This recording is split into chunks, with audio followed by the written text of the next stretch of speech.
We reached somewhere. Perhaps the ones we left may be carried during the week discussion. But I've decided in my presentations nowadays to involve us in a discussion. I only provoke the mind and discuss this matter, all of us, because we are all participants in this matter of family life. And today I'm going to bring a very important subject. And you handle it. We handle it. And don't fear to handle it, because these are the issues that we face. Sometimes a presenter may come and give all the theory without touching the real issues that affect us as families. One of the major challenges of being a parent is the fear of failing. Did you get me? Fear of failing as a parent. And Christianity has compounded it. What I mean is that we know that as parents we should teach our children about holiness and good Christian living. We teach them, and along the way, somewhere, one of them, or perhaps some of them, may decide not to follow the footsteps of the parent. Does it happen? Yes. And the parent is very much concerned. Where did I fail? And when you are a Christian, you even fear more, because you are a subject matter for other believers. They say that the children of so-and-so are not good children, and when the children fail, who is blamed? Yeah? The parents. They are never blamed. It's the parent. And because of that, because we fear that, to be blamed all over. I mean, you may have heard in the church, look at the children of pastors. Can you see the children of elders? Have you ever heard about it? Yes. Which means that the children of pastors and elders should be super holy, and the children of the other people be holy. Are you getting me? And because of that fear, parents have been tormented throughout their lives. And because you see, one family succeeds and another one fails. Where you always ask, where did I go wrong? And then a text in the Bible makes it even worse. Bring up a children. Do you remember? Proverbs? Huh?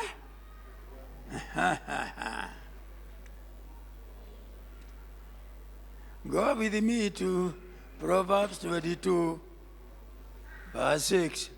Train up a child. Wow. In the way he should go. And when he is old, he will not turn from. There's a text. And the text is very clear. Train up a child in the way he should go. And when he gets a grown up, he'll never leave it. And you do it, and one of the children or whatever seems or does not follow the text.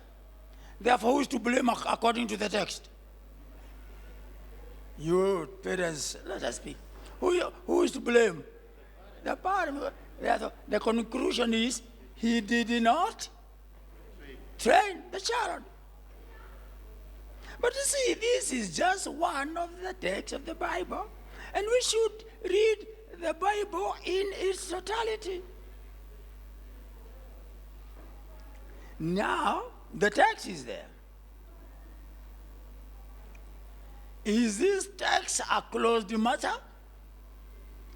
Now, let me give you a story of one of the greatest preachers in the last century,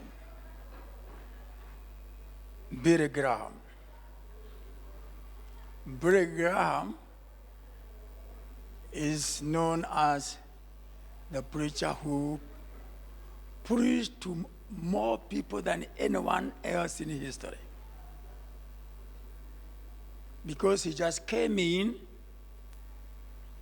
as technology was also coming in, and technology helped him to be the world's greatest evangelist. And he became the most, in fact, he died the other day, almost 100 years. And Billy Graham had a good family, but he had one prodigal. One of his sons was a wreck.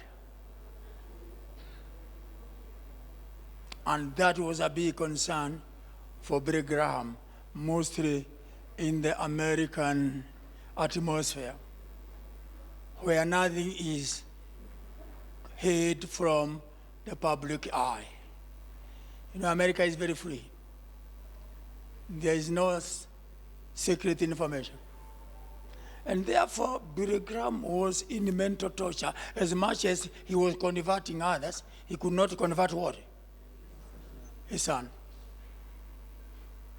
And the mother was very much concerned. And therefore, the mother decided just to be praying about this son because they cannot do anything. The other children are good, but he has decided to go his way. Until Mrs. Graham wrote a book entitled The Prodigals We Love. How many have ever seen that book? I have it as part of my library. You know, I'm a scavenger of books. And she's emptying her heart about his family. By God's grace, last letter, just before Graham died, the son came back. After all the mental tortures that old man has gone. And the man was more tortured even than the mother because he was in the limelight, isn't it? Both as a successful person and as a failure. We go through that. And therefore, if I ask anybody here to tell me one of the greatest failure parents, I know you will all go to Eli. Because it's recorded there in black and white. God, are you attending my prophetic series? You parents, perhaps you are too busy at home, not attending my morning prophetic series. The reason God instituted the prophetic ministry was the failure of the priests, and the priesthood failed during the time of Eli with his sons. And the accusation is that Eli did not discipline what? His children. But you know, these children were grown-ups. They were priests. He was the high priest. Now, what people don't or forget or don't see, they read it about Eli and they stop there. They don't go to the one who took over. Who took over from Eli? It's Samuel. And Samuel, his children were like the ones of Eli. I know you people, you accuse the Israelites, perhaps me included, that Israel made a mistake by going to Samuel and tell him, give us what? But let us go to 1 Samuel. 1 Samuel 8.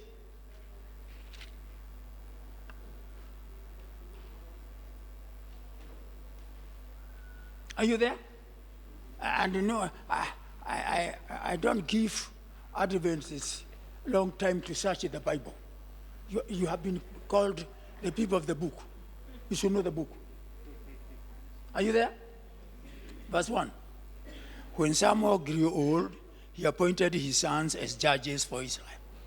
The name of the firstborn was Joel, and the name of his second was Abijah, and they served at Beersheba. But his sons did not walk in his ways. Did you get it?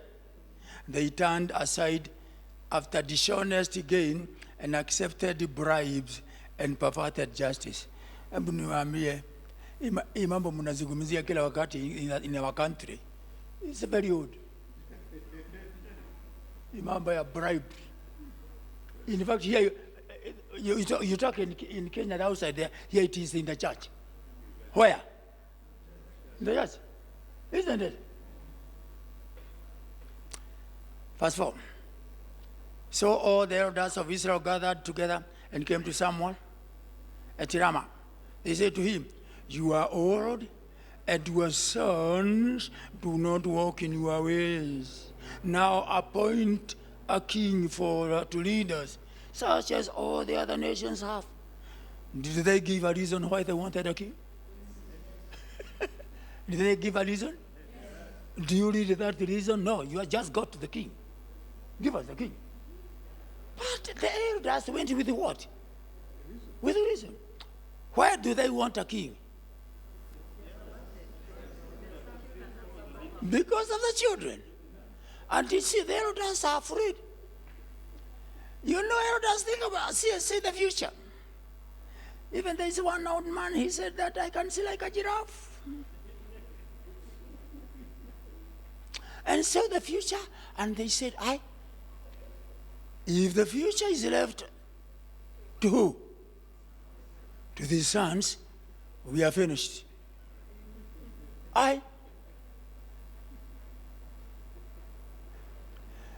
The home of Samuel was just like the home of who? Yeah? Eli. But God did not blame Samuel like the way he blamed Eli. Now, because you're in my class and I'm the teacher, we are going to finish our class on Thursday. By Thursday, I want you to bring an answer. Why did God not blame Samuel? Or the children were the same? Come with an answer. That's a cut. That's a cut. Therefore, that's the problem, the challenge of the parents. They agonize when their children fail. But there is a reason for that. But today's lesson is different. Go to Proverbs 18, verse 22. Are you there? Proverbs 18, verse 22.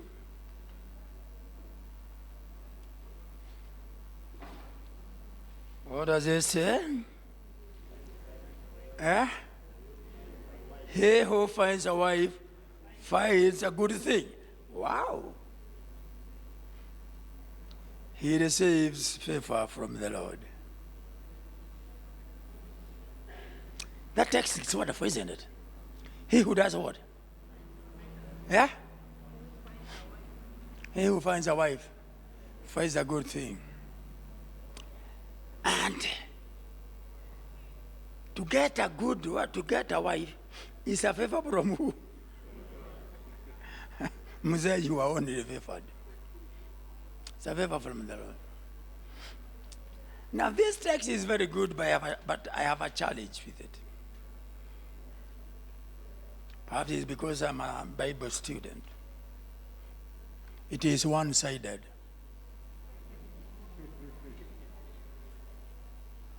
Did you get me? And we have to balance it. Therefore, say after me, he who finds a husband. Say after me. Finds a good thing. And they say, oh, yeah, I messed it up. She who finds, I can see them. Oh, she who finds a husband. Say that. Finds a good thing. And they say, favorable by the Lord. I think we are balanced. You cannot tell me that I was only favored by God by getting Mama Irungu. She was also favored. To get a man like this. Oh, you people. Where is Mama Irungu? Oh, she's there. Si Mama Wakuona.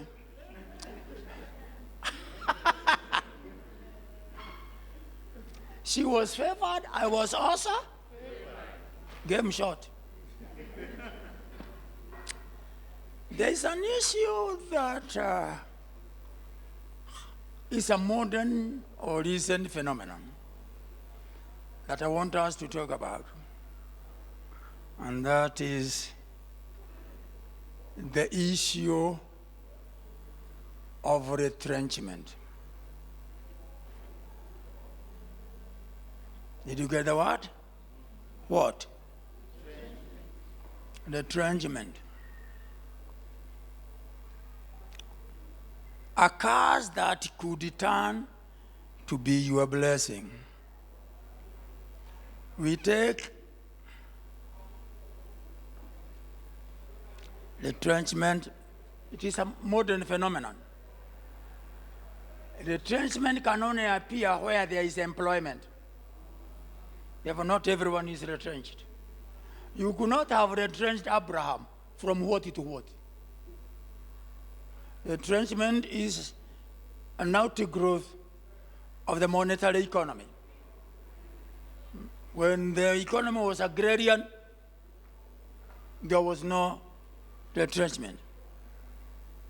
Retrenchment is becoming almost a norm in the workplace these days, with job security no longer a surety.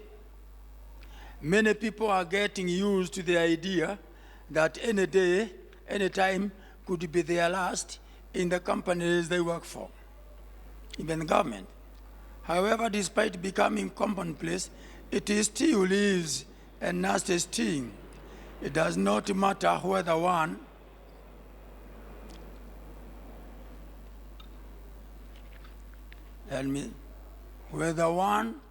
suspect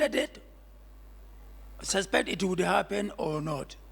For most, it leaves a cold feeling of hopelessness and despair, or others lose faith in themselves, reasoning that since the company did not want them, it meant there was something wrong with their productivity, or they were simply useless.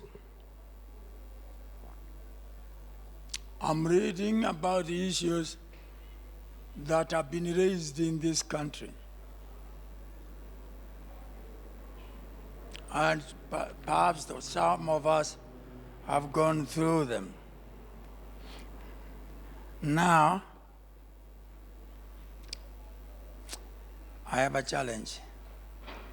Mommy, go to the car and got the note I left there. Oh, therefore you come with the bag that is opened. Now that's what I was telling Mama. But because you have accepted that, you just rush up, you see the bag opened, it's open, and you find a book there by Kodore Life. You see it, bring it the way it is.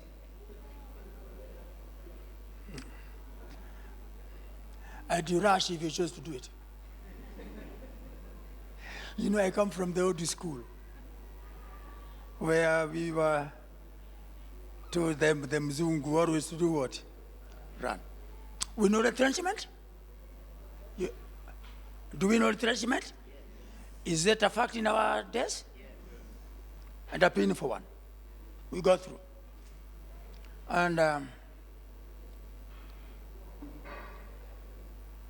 writer of this article is writing both the negative side and the positive side. And let us agree that all of us can go through it. And there was a time I was in church, and I was teaching about this, and then I asked, when a wife is retrenched from work, what happens to the family life of the couple? And the answer was unanimous: life as usual. That's what I got. Then I went to the second question. I asked, what about when the man is retrenched, what happens? There was no answer.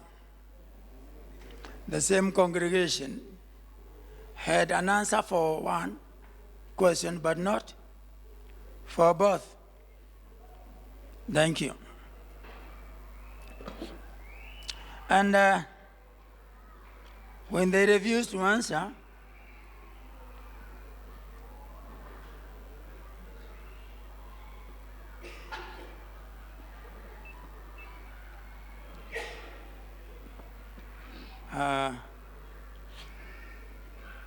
allow me, he did not solve my problem. Mama Ru cannot solve it. You just sit down, rise up, come here, teach the class as I come. That's a good one, Pastor. Retrenchment. The last statement he made was that when a mama is retrenched, they said, when the madam of the house was retrenched, what did the class say? Life as usual. When I get retrenched, what happened? Life? One says life goes astray.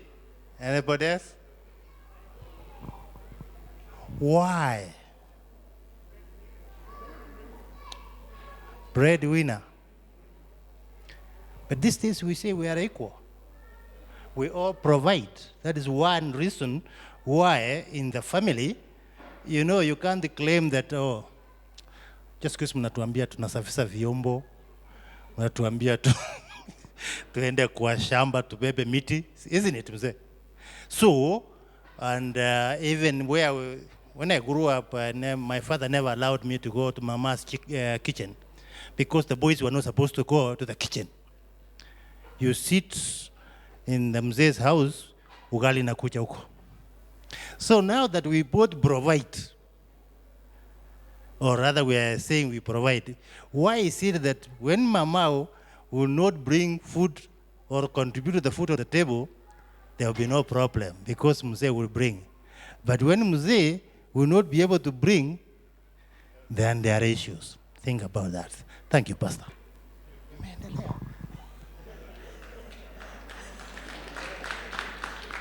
Should we continue? Yes. Well, you're not saying it. I knew that he did not know the real bug because they look alike. This is for prophecy. And this is for family life. Now, work. That's what all we do. And the work at first was positive. Genesis 2:15. Adam was told to wait, to work in the garden. You remember? But after 3:19, work became something else. Adam was told that you are now eat from what? From the sweat of thy brow. And from there, work became unnecessary evil. We just work to provide ourselves. If we would get everything okay, we won't work. Now, around 18th and 19th century, the Industrial Revolution came. With it, the engineering. And with engineering employment, men left home for work and mothers were left. Then around 1900, technology came in with the science, and engineering was refined. And then around 1950 came the computer age. And with the computer age, now we are in information technology. And all this has affected man, the lifestyle of man generally. Right now, they are projecting that between now and 2037, that's 20 years from now, 7 million jobs will be lost in Britain to the robots, and 44% of all categories jobs in the world will disappear within the next 10 years. Some of us will be alive. Hallelujah. Yes.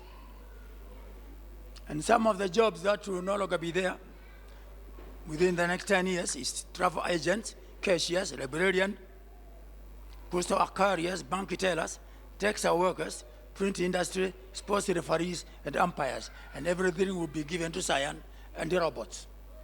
In fact, right now in the medical industry, robots are doing better job than doctors themselves, than the best surgeons. Because a surgeon, a very expert surgeon, may be performing a very delicate surgery, but all of a sudden, the mind travels home. You know, the mind is a very wild organ. Even here now, you can just go home and leave us here, isn't it? As we are continuing, you go and you handle your kettles and all this, and then you come back. Even when I'm preaching, you can just go all of us. Some of you even go to United States, to your children and then you come back. That's the way the mind is.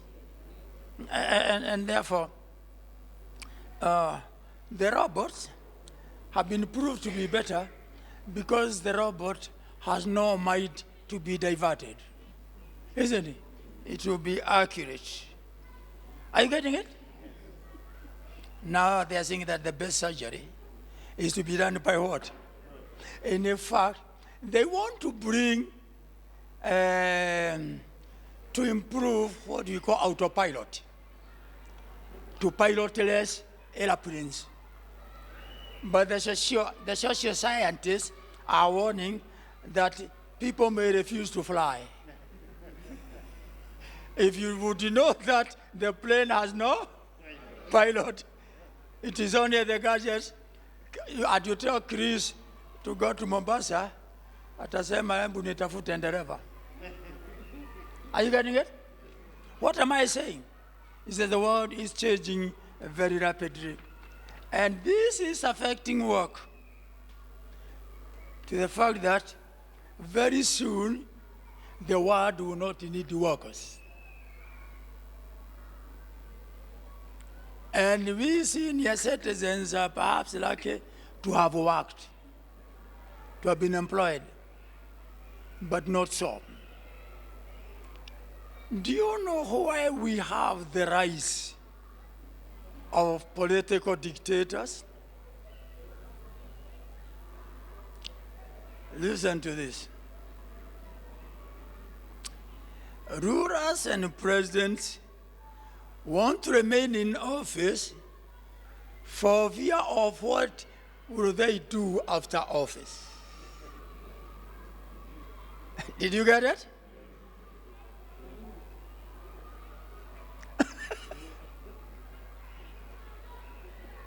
Now I have a book here. I told you I'm a scavenger of books. This is a book by Condoleezza Rice. And you see, Condoleezza is one of the people. She climbed high. In fact, the book is called No Higher Honor. That she was honored by who? By President Bush. And she has written this book on her career as the National Security Advisor in America. After that, they left office, isn't it? Because when the president of any country, in a democratic country, has lost a job, all his cream of his cabinet go with him, isn't it? Yep. And that is the most misfortune of very high offices. You lose with him. But now, Condoleezza says something here.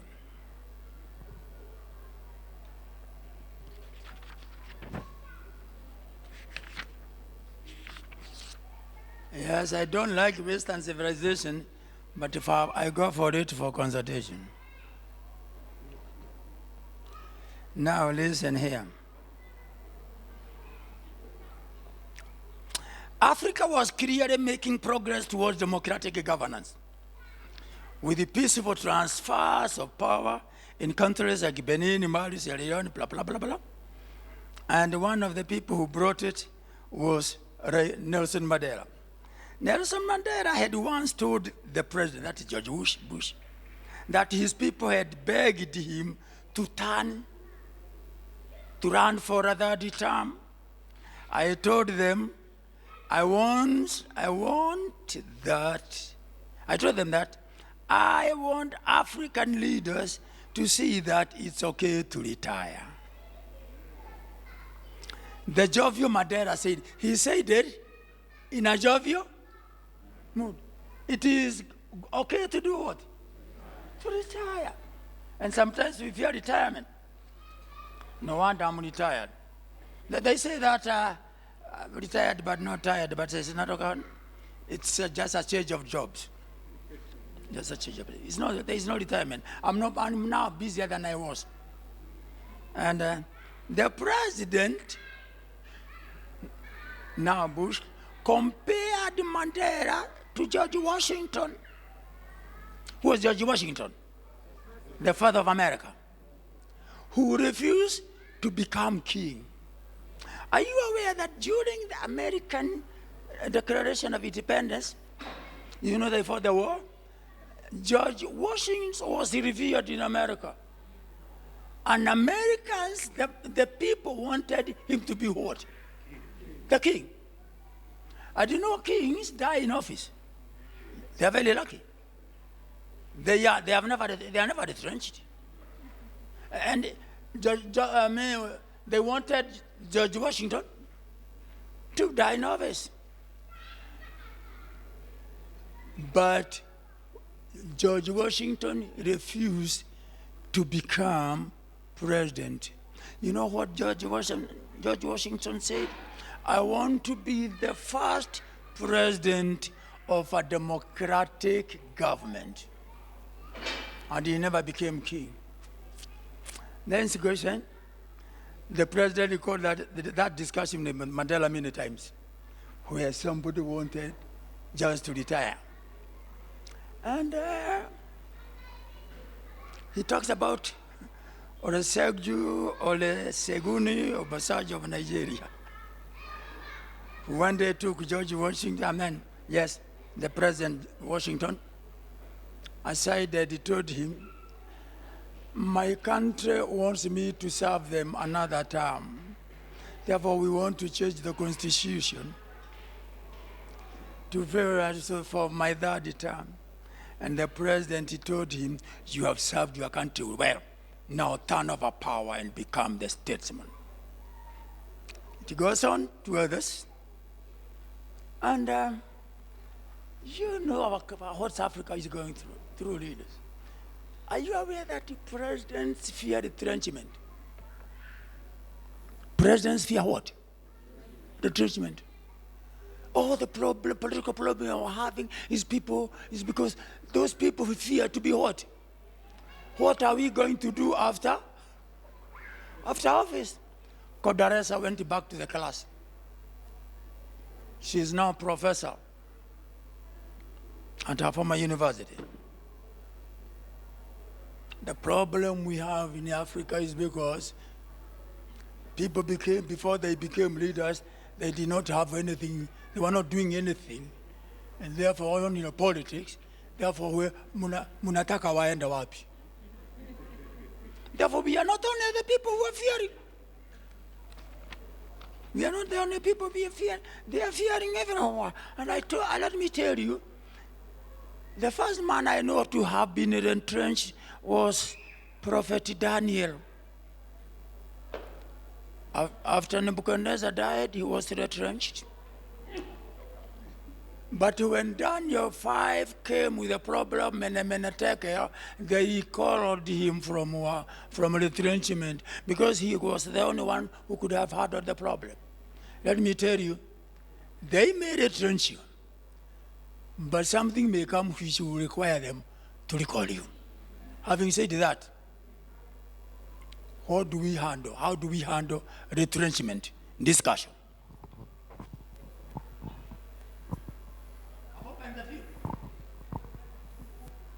Ama munataka kukaa tu mukae.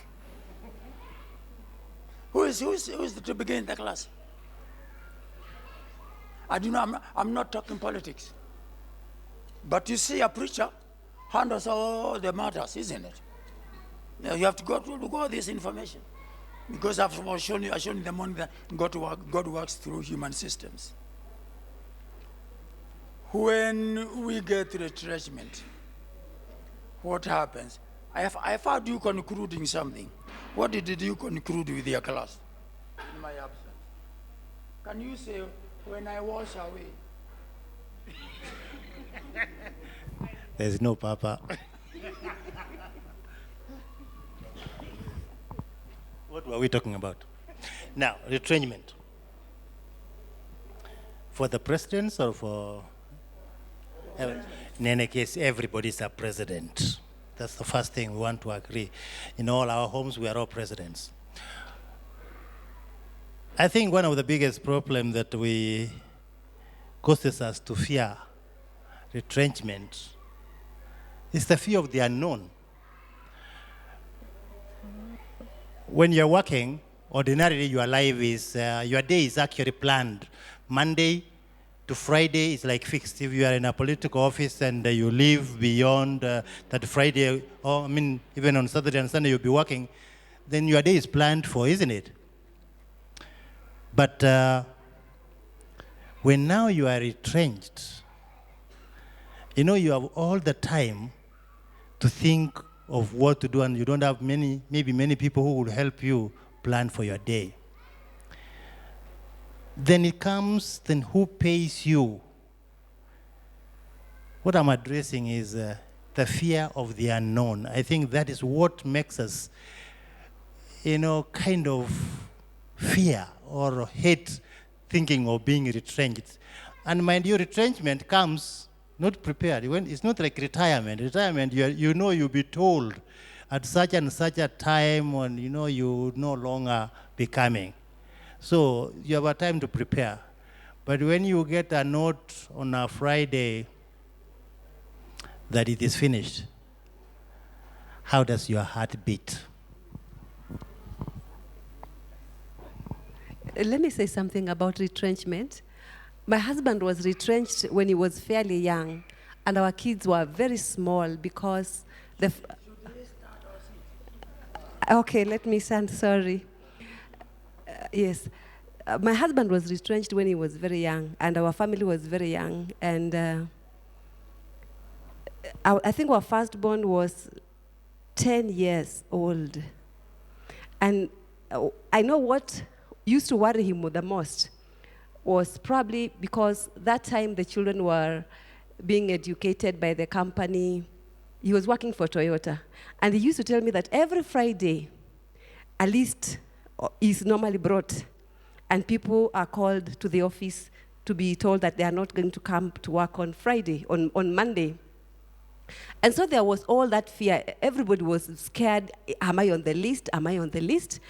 And one thing he told me was that the person who used to prepare the list also one day was called into the office to be given the same letter.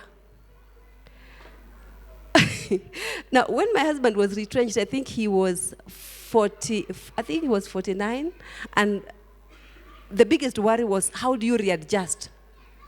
How do you adjust? Is your wife going to support you? Are you ready to make changes within your family financially? Are you ready to transfer your children from high cost to public schools? Are you going to agree to that? So there is that fear of unknown, like he said.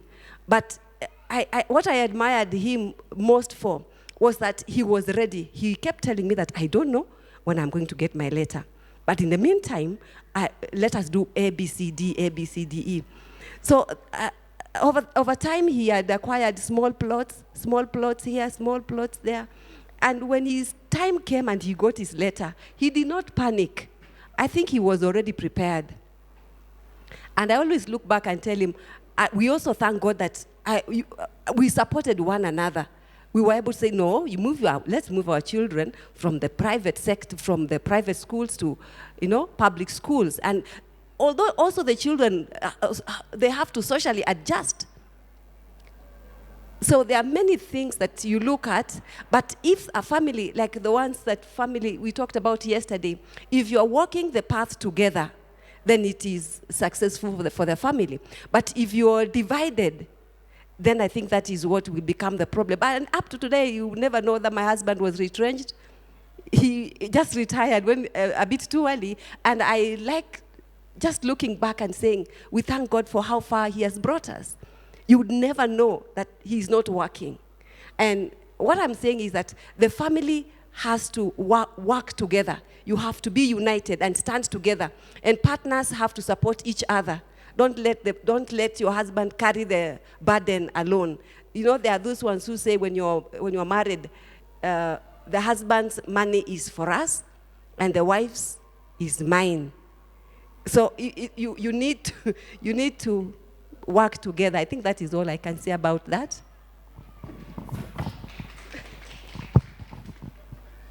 Somebody else to. Let me come to this side. This converse up. Julius, how are you?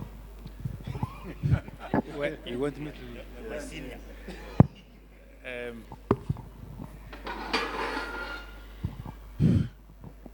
I wasn't prepared for this, but we are talking about retrenchment and retirement. Retirement and retrenchment. First of all, I personally have been retrenched.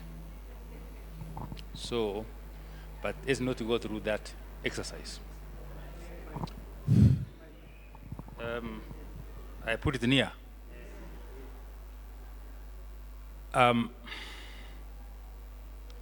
You see, the whole idea of retrenchment comes because of paid employment. You don't get retrenched unless you are employed.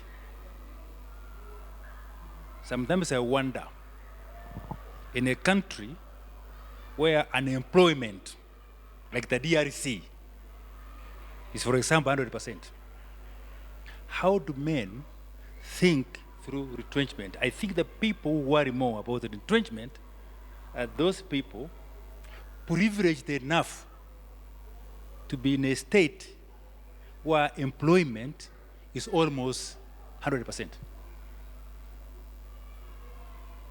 Don't go far. Yeah, Kenya Maasais are not retrenched. yes. Now I've been watching refugees move from one country to another.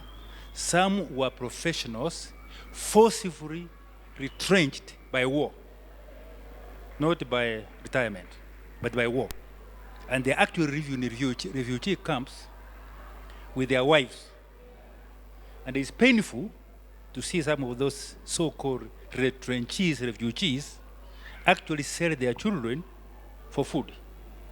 Now, why I'm putting this across is let's talk about this retrenchment more holistically, not in a narrow manner of in a state where employment is almost guaranteed. The majority of people in the world do not live in such a world where retrenchment can be an issue. Yes, thank you, Saint Mwencha. I think he knows about this more than anyone else.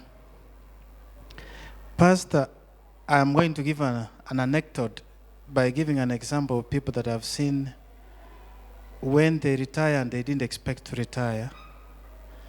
Because it's more or less like retrenchment also. There is quite a number of studies that have been done. I'll start from the UN kind of environment.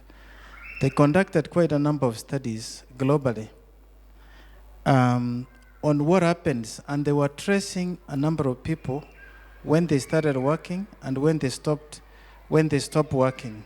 What happens with them? Because I think essentially that's the question. How do you manage post that kind of trauma? Actually was very revealing. The study showed that 50% of the people died within 2 years. Did you get that one? They did what? Died within 2 years. And then another 50% died within 5 years. Those who survived between the 5 years, it was now natural attrition. In other words, they lived to an age. This is Africa? Global. Then they tried to disaggregate this data. They looked at countries by segments, for instance, in Japan, in Europe, in America. And there were quite interesting statistics. In the countries where there is strong family, setting, and that's one of the countries like Japan. Japan has got one of the highest, what do you call it, when people die late? Lifespan. Yeah, Japan has got one of the longest. And one of the reasons Japan has got a long lifespan, it is because Japanese people live in a family setting and they are quite religious. They love their shrines and all that. And the parents, grandparents normally live with their children. And the countries like China come close to that. The other country that they found that was good was the Nordic countries. And the reason why the Nordic countries also performed very well is because of the state welfare. In countries like Denmark, you don't have to worry about your school fees. You don't have to worry about your medical. You don't have to worry about your security and all that. I think there is also, if you look at some of the statistics which show how people cope with that, I think for many of us it's too late now. But one of the things that they advise is how do you, and these models now being approached, how do you start preparing from your day one in your workplace? And the element of thinking of how that day is coming and start preparing it for it is extremely important. In other words, you may start doing like you are buying a house, and so you take mortgage, whatever it is, or you start, I think Mama came out with a brilliant aspect of what the husband did, buying small plots. Unfortunately, at an early stage, if you don't adopt that kind of habit, you are caught up with time. In fact, one of the people that I keep admiring, although when he said he's been retrenched, he is my mentor in many ways. Because he has continued to stand tall, to continue to mentor young people. He loves young people. and also engage in society. In other words, for him, as you said, it was change of job. And hardly anybody can recognize that. And I wish I had your attributes actually.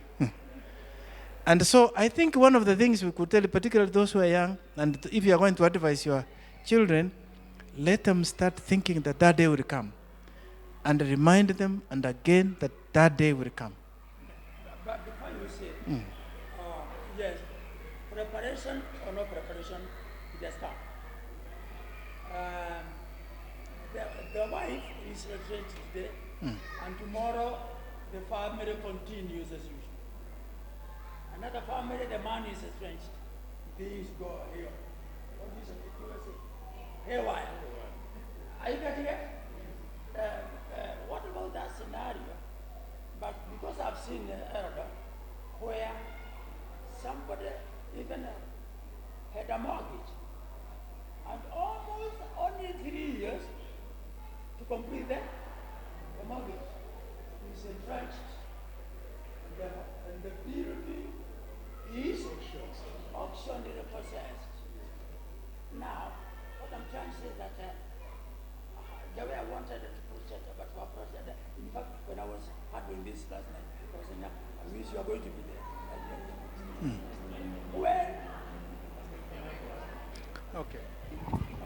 When it has happened, and put me right,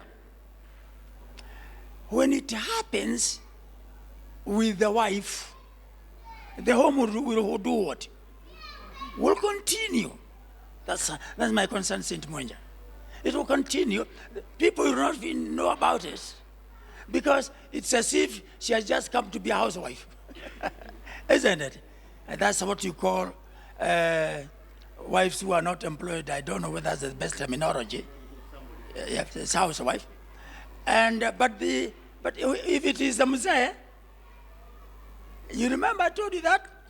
I did not get the second question for when Messiah is retrenched until I had to force it. And then one of the audience said that, Pastor, you know it is very hard to live with a retrenched man. Why is it hard for a wife to live with a retrenched man when it is not an issue for a man to do what? To live with a retrenched wife. That's why, because you see, we are dealing with the issues here at home. There is the general overview, like the one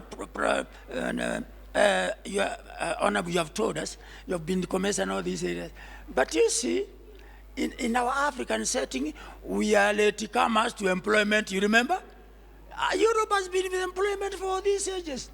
Now, there is a difference, even in countries, because in Britain, when they are building houses, because they build houses for occupation, I went there and found that they call their houses, what do they call them? I'm forgetting the terminology. Functional homes.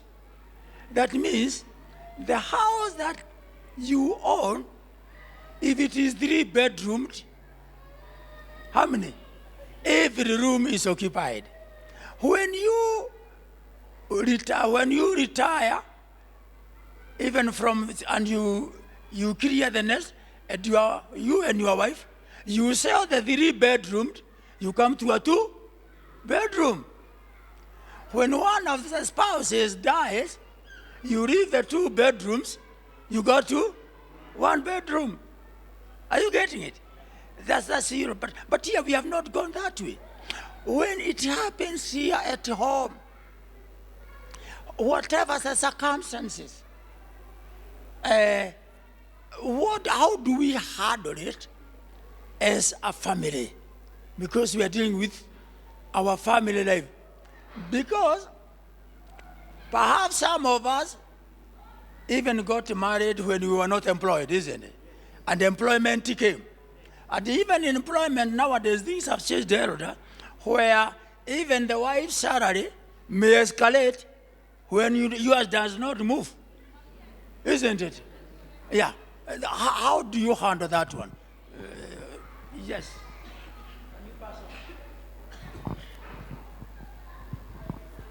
Thank you. I think you are the youngest couple. I like what our sister said. If you have been one in the past, this when she's earning and I'm not earning, it's not going to matter because the money belongs to the family. However, what the problem is that the man has been earning a very big salary and the money is in a pocket. He comes home and he looks this side and removes a small change and he gives this way. And the man has been in charge of everything else and that has been in charge of the kitchen. Now it has happened that they don't have the big salary which sources all these other things, and their income is the one which handles the kitchen. But this man has always been segregated. Even when you put it down, you najua hii ni ya pipi na hii ni ya bwana. So for me, my advice for our children, because as my father said, it's too late, but it's never too late, is that let the children whom we have be taught from now that once they are married or those who are married, that whatever they have belongs to the family. Because in Genesis it says the two shall be one. There should be one financially, emotionally, and otherwise. If they are one, they are not, whatever they get, whatever income they get, it's not going to be that hii ni yake na hii ni yangu. You will not be able to separate the money. Like now, when this lady paid the school fees, the children didn't know that the pesa imetoka kwa mama. They knew it imetoka kwa familia. Lastly, it is not going to be accidental. When one is retrenched, so I was selected to be retrenched a bit early. I went to the office I was driven in the office in the morning. I was called to a meeting, and when I left the meeting, I found the job is not there. The driver was not even outside. And being an engineer, those are jobs you thought you get the jobs all through. But there is something which you also need to tell your children. If they can't save more than 50% of their gross, they are going to be susceptible to retrenchment for the rest of their life. If they are going to live in houses where they are paying more than 10% of their gross salary, they are living beyond their income. The status is too big for them to be ever outside of such stress. So that in the event you are retrenched or something comes, you don't have too much change to make. Because you find that most of our children are living in a situation where they are using up to 99% of their salary. So any stress which comes, they get a heart attack. They can't pay rent for next month. They can't pay school fees for next month. So there's too many things to deal with. So whereas this unit should be important, we should also do what is called prudent planning, whereby you live below your means.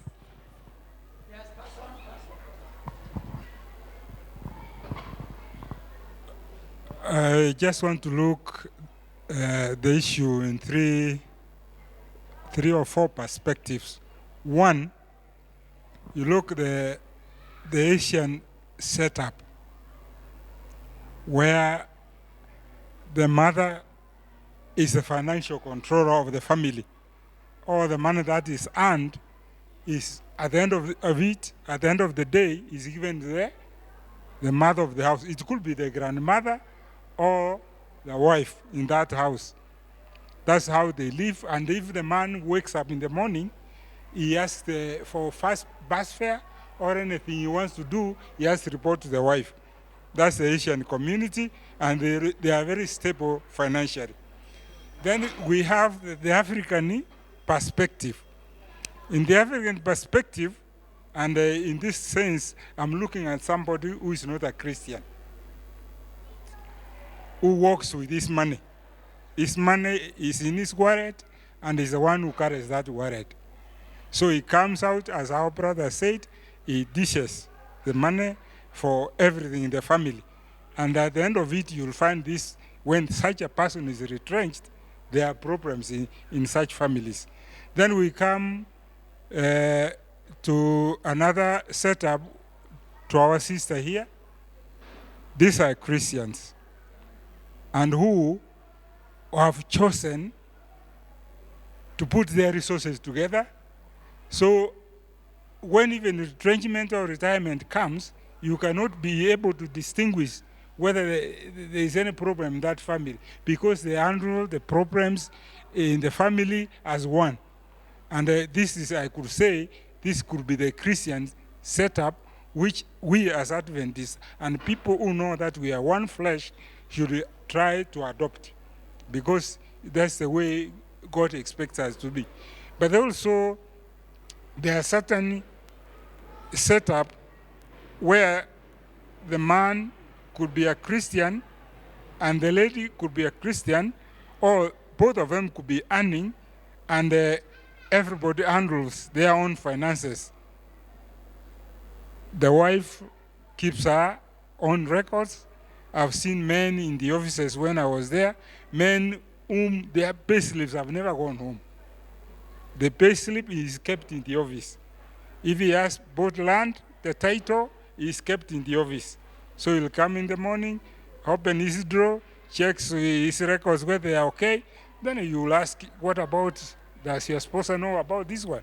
No, if she knows, these are problems. So I think when we are looking at it, I'll just give a small, just a little example. I was working, or we were working with my wife, and our salary and my salary was going to the same account. We have maintained that from the day we started being together. And it has not been a problem. But there's one issue I just want to say. When situations are like that, even discussions in the family, and when either retirement or an abrupt retrenchment comes, then you should have a plan that if it's retirement, in 5 years' time, you'll attain the year of retirement, and if you attain the year of retirement, what do you do with the children? So, fortunately, depending where the children level could be, it could be that the children are finishing colleges at the time you are being, when you are coming home, when you are either retiring. And if they are finished colleges, then you know one burden, that of schooling, is not there in such a family setup. But also, one other thing such a person should understand, if, for example, you are earning a salary, remember at the retirement you could be earning about 1/10 of the money you are earning as salary. And therefore, how do you expect to live with that 1/10 after retirement? Especially those who are in the public service, like myself and others who have retired, that is the biggest challenge.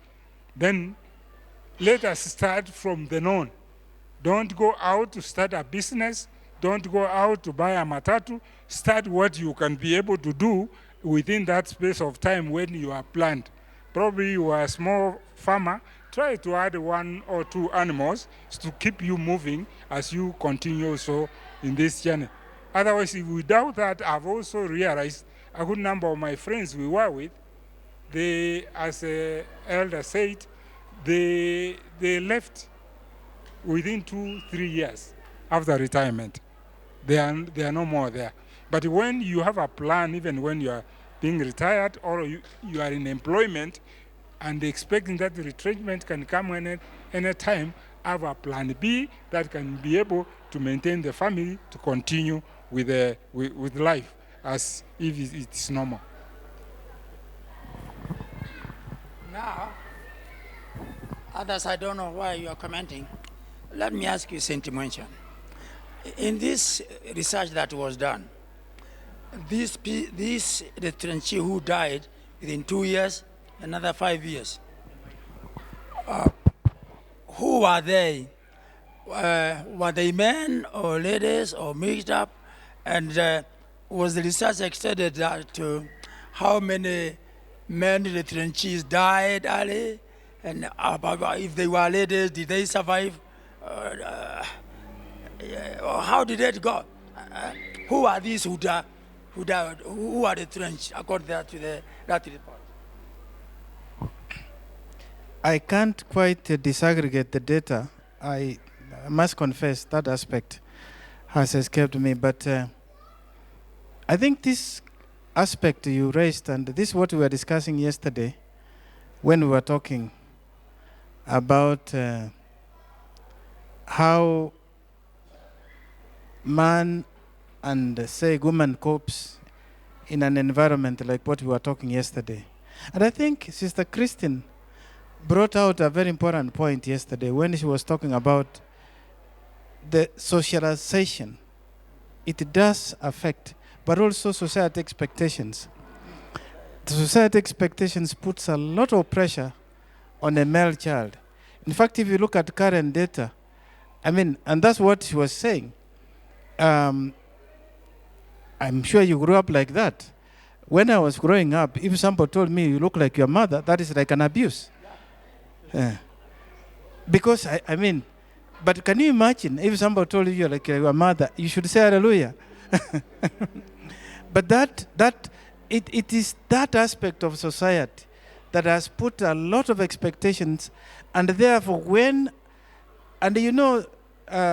poverty is also defined as not only the absolute minimum that you have, but the difference between your expectations and the available resources. And so when society expects you to provide X, and you are only providing X minus Y, if that is big, it leads to collapse of the spirit.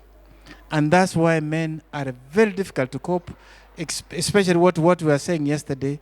Women have got a better coping method than men. For some reason, I think they can tell us why. Yes. On that question of whether this men or women within that bracket of the 2 years that die or whatever, I want to take a scenario, say for the civil servants. For those retired, or have you ever realized that when you are given like your pension, your commutation is for 15 years? Do you know why it is for 15 years? It is assumed in 15 years you have died. You should die. You should die. You should go. Yes.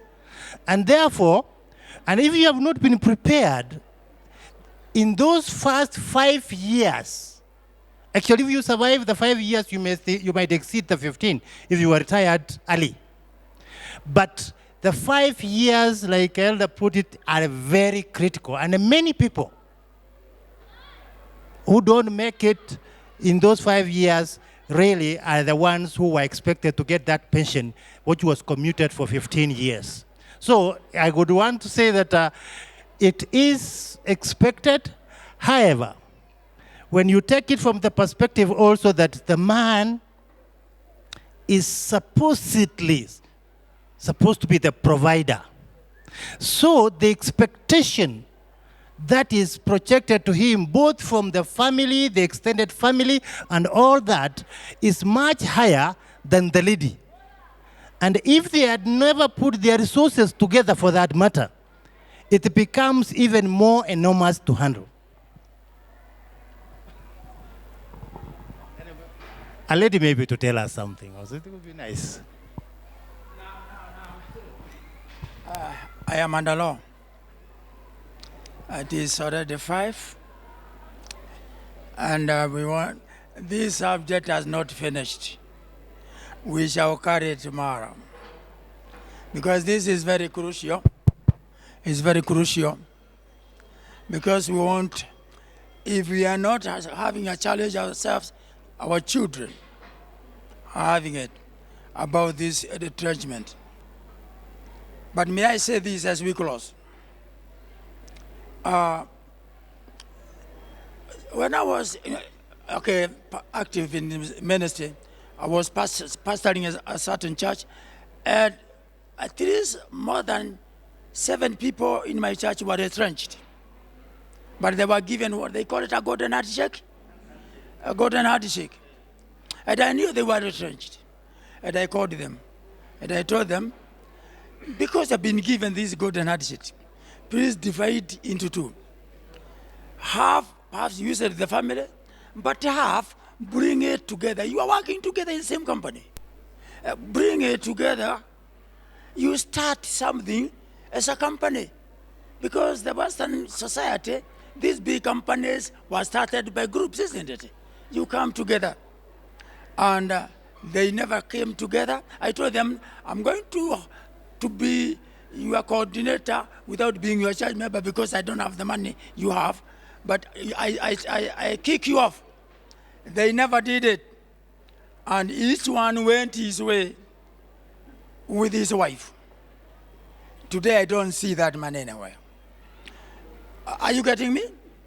The people who are retrenched in the article that I have were from Kenya Airways, and they went ahead and formed an air training company, and they succeeded.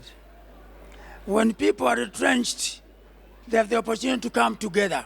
And I told them, if you come together, and you attend and you bring 50,000 or 20,000 together, you have $1 million. You go to the government, it can give you a loan, isn't it? And you have something viable. But this issue of being told, going to business yourself, and you go into a business, you don't know matter to bear what you have talked about, that brings a lot. Tomorrow we continue from there. May God bless us. Let us start for our word of prayer.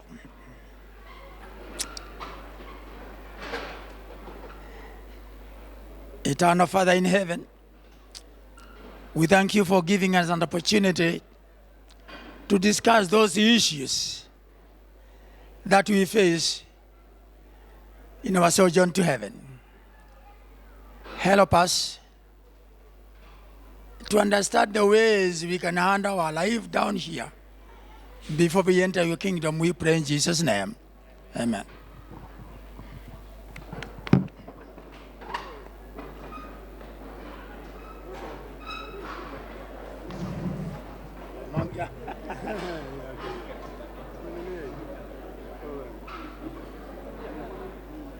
Okay, Pastor, very interesting. Yeah? Very interesting. But we didn't finish again that one of yesterday. Yeah. We left it